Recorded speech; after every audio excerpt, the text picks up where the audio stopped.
Aldi's £670 million gamble. How a discount supermarket is rewriting British retail while Tesco shutters 12 stores. Sainsbury's absorbs a 3 percentage point drop in profit margins. And M&S rolls out a £300 million cost-cutting plan. One supermarket is moving in the exact opposite direction. Aldi has committed £670 million to the single most ambitious transformation in its UK history, and some of what they're doing will genuinely surprise you. The UK grocery market in 2026 is defined by pressure. The cost of living crisis hasn't loosened its grip. Consumers are watching every pound, and the established players are pulling back, consolidating, and trimming wherever they can. Against that backdrop, Aldi is opening stores, raising wages, and betting big on the communities that everyone else has walked away from. Here is exactly what that £670 million is being spent on and why it matters.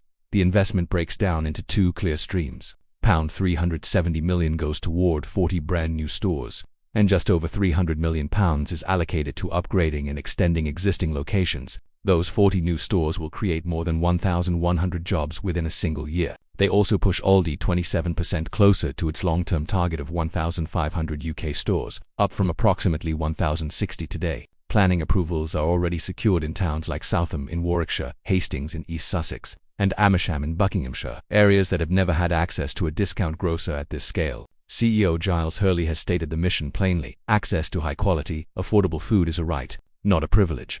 Running alongside the store expansion is a workforce investment that has no parallel in British supermarket history. From April 2026, Aldi store assistants earn a minimum of £13.50 per hour nationally. Inside the M25, that figure rises to £14.88. Both rates increase further after 1 year of service, reaching £14.47 nationally and £15.20 in London. For comparison, Tesco pays £12.55 per hour, Sainsbury's £12.70, and Lidl £13.45. Aldi sits above all of them. The pay story goes beyond hourly rates. Every colleague receives a paid 30-minute break on every shift. In London, that benefit alone is worth up to £5 per day, adding an estimated £5 million to the annual payroll. New and expectant parents now receive 26 weeks of full salary maternity pay, far exceeding the statutory minimum. The total annual cost of these changes, £42 million, covering more than 28,000 in-store staff. The response has been measurable. Job applications surged by 12%, and 78% of current staff report. The new pay makes them more likely to stay. Not every bet Aldi has placed has paid off. In March 2026, the company quietly closed the doors on its Greenwich Shop and Go store in southeast London, ending a 4-year experiment with checkout-free shopping. The concept required customers to register a payment card via mobile app before entering, then simply walk out with their items. In theory, frictionless. In practice, it created real problems. The £10 pre-authorization charge placed on every shopper's card was a consistent flashpoint. Funds were held for up to 24 hours, sometimes causing declined transactions elsewhere. Behind the scenes, the economics were worse. Each checkout-free transaction costs Aldi 18% more than a standard self-service or staffed lane, with costs driven by software licensing, sensor maintenance, and additional fraud controls. For a retailer whose entire business model is built on price leadership, that premium was unsustainable. The decision to end the trial was pragmatic, not defensive, and it mirrors similar retreats by Amazon, Tesco, and Sainsbury's. The practical replacement for that failed experiment tells you something important about how Aldi makes decisions. In April 2026, the company partnered with WinWin to bring national lottery ticket sales to self-checkout kiosks across more than 1,500 stores nationwide. Shoppers can now buy Lotto or Thunderball tickets while scanning their weekly groceries. New separate queue, no extra stop. The pilot launched at Huddersfield's Beck Road store, where Aldi recorded a 15% jump in average basket value on launch day. Projected annual profit from lottery commissions alone, £112 million. The National Lottery's Good Causes Fund stands to receive £30 million per week from sales across the Aldi network. Aldi is now the only major grocer offering lottery purchases at every self-checkout, a practical, scalable technology upgrade that delivers immediate value to both shoppers and the business. Aldi's sustainability program is generating results that are measurable rather than merely aspirational. Every only able soft drink now comes in bottles made from 100% recycled PETA, first among major UK supermarkets. The paper-based wine bottles rolling out across 12 product lines are made from 94% recycled paperboard and weigh just 1/5 of traditional glass, cutting transport emissions at every stage. Crisp packs now contain 35% recycled plastic, the highest recycled content in the sector. In 2025, Aldi collected 1.2 million kilograms of soft plastic for recycling, with collection points in 3/4 of its stores. The energy side of the equation is equally concrete. New fridge doors and natural refrigerants have delivered a 12% reduction in electricity use across the estate. These aren't just environmental commitments, they reduce operating costs, and lower operating costs support lower shelf prices. The £300 million store upgrade program covers more than 200 locations. The redesigned layouts are built around speed, navigation, and light. Solar panels are now installed on 30% of store roofs. The first modernized site in Stirling saw an 18% increase in average basket value after reopening. Click-and-collect lockers, now live at 50 sites, have driven a 22% increase in online order volumes at those locations, which surveys confirm that customer satisfaction scores are rising, with shoppers specifically citing the combination of value and convenience. The awards data reflects the cumulative effect of these investments. In 2025, which named Aldi a recommended provider for in-store shopping, awarding a 4-star value for money rating, the only discount grocer to receive that recognition that year. The Grocer 33 Price survey handed Aldi the top spot for best value across everyday goods for the third consecutive year. For 5 years running, Aldi has been named the UK's cheapest supermarket by the Grocer. Its Net Promoter Score hit 58 in 2026, compared to Tesco's 52.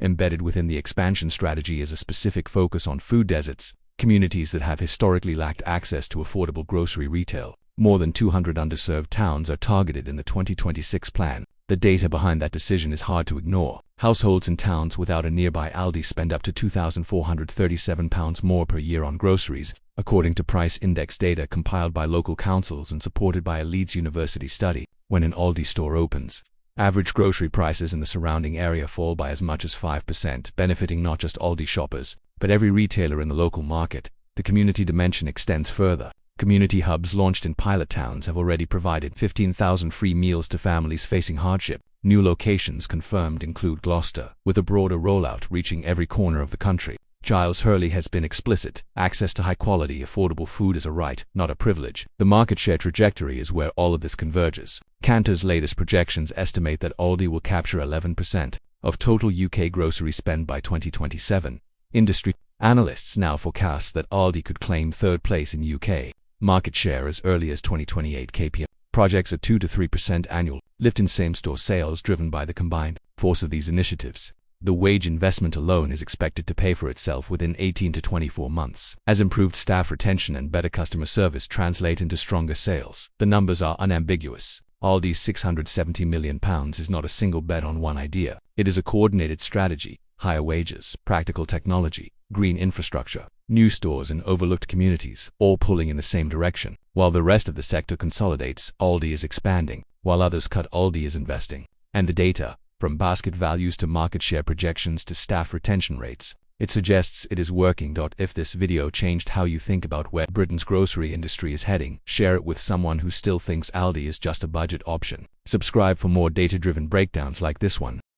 Running alongside the store expansion is a workforce investment that has no parallel in British supermarket history. From April 2026, Aldi store assistants earn a minimum of £13.50 per hour nationally. Inside the M25, that figure rises to £14.88. Both rates increase further after 1 year of service, reaching £14.47 nationally and £15.20 in London. For comparison, Tesco pays £12.55 per hour, Sainsbury's £12.70, and Lidl £13.45. Aldi sits above all of them. The pay story goes beyond hourly rates. Every colleague receives a paid 30-minute break on every shift. In London, that benefit alone is worth up to £5 per day, adding an estimated £5 million to the annual payroll. New and expectant parents now receive 26 weeks of full salary maternity pay, far exceeding the statutory minimum. The total annual cost of these changes, £42 million, covering more than 28,000 in-store staff. The response has been measurable.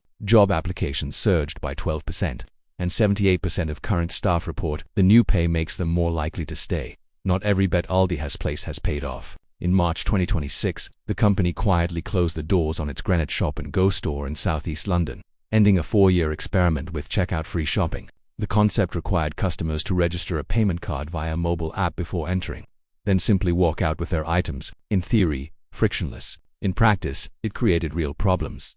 The £10 pre-authorization charge placed on every shopper's card was a consistent flashpoint. Funds were held for up to 24 hours, sometimes causing declined transactions elsewhere. Behind the scenes, the economics were worse. Each checkout-free transaction cost Aldi 18% more than a standard self-service or staffed lane, with costs driven by software licensing, sensor maintenance, and additional fraud controls. For a retailer whose entire business model is built on price leadership, that premium was unsustainable. The decision to end the trial was pragmatic, not defensive, and it mirrors similar retreats by Amazon, Tesco, and Sainsbury's. The practical replacement for that failed experiment tells you something important about how Aldi makes decisions. In April 2026, the company partnered with Win-Win to bring national lottery ticket sales to self-chat kiosks across more than 1,500 stores nationwide. Shoppers can now buy Lotto, Euro, or Thunderball tickets while scanning their weekly groceries. New separate queue, no extra stopped up. The pilot launched at Huddersfield's Beck Road store, where Aldi recorded a 15% jump in average basket value on launch day. Projected annual profit from lottery commissions alone, £112 million. The National Lottery's Good Causes Fund stands to receive £30 million per week from sales across the Aldi network. Aldi is now the only major grocer offering lottery purchases at every self-checkout, a practical, scalable technology upgrade that delivers immediate value to both shoppers and the business. Aldi's sustainability program is generating results that are measurable rather than merely aspirational. Every own-label soft drink now comes in bottles made from 100% recycled PETA, first among major UK supermarkets. The paper-based wine bottles rolling out across 12 product lines are made from 94% recycled paperboard and weigh just 1/5 of traditional glass, cutting transport emissions at every stage. Crisp packs now contain 35% recycled plastic, the highest recycled content in the sector. In 2025, Aldi collected 1.2 million kilograms of soft plastic for recycling, with collection points in 3/4 of its stores. The energy side of the equation is equally concrete. New fridge doors and natural refrigerants have delivered a 12% reduction in electricity use across the estate. These aren't just environmental commitments, they reduce operating costs, and lower operating costs support lower shelf prices. The £300 million store upgrade program covers more than 200 locations. The redesigned layouts are built around speed, navigation, and light. Solar panels are now installed on 30% of store roofs. The first modernized site in Stirling saw an 18% increase in average basket value after reopening. Click-and-collect lockers, now live at 50 sites, have driven a 22% increase in online order volumes at those locations, which surveys confirm that customer satisfaction scores are rising, with shoppers specifically citing the combination of value and convenience. The numbers are unambiguous. Aldi's £670 million is not a single bet on one idea. It is a coordinated strategy: higher wages, practical technology, green infrastructure, new stores in overlooked communities, all pulling in the same direction. While the rest of the sector consolidates, Aldi is expanding. While others cut, Aldi is investing. And the data, from basket values to market share projections to staff retention rates, suggests it is working. If this video changed how you think about where Britain's grocery industry is heading, share it with someone who still thinks Aldi is just a budget option. Subscribe for more data-driven breakdowns like this one. If you enjoyed this video, like, subscribe, and share it with someone who needs it. Click the video on screen right now to continue learning. Subscribe and I'll see you in the next one. Until then, take care of yourself and don't forget to hit the bell icon so you will never miss the upcoming videos like this one.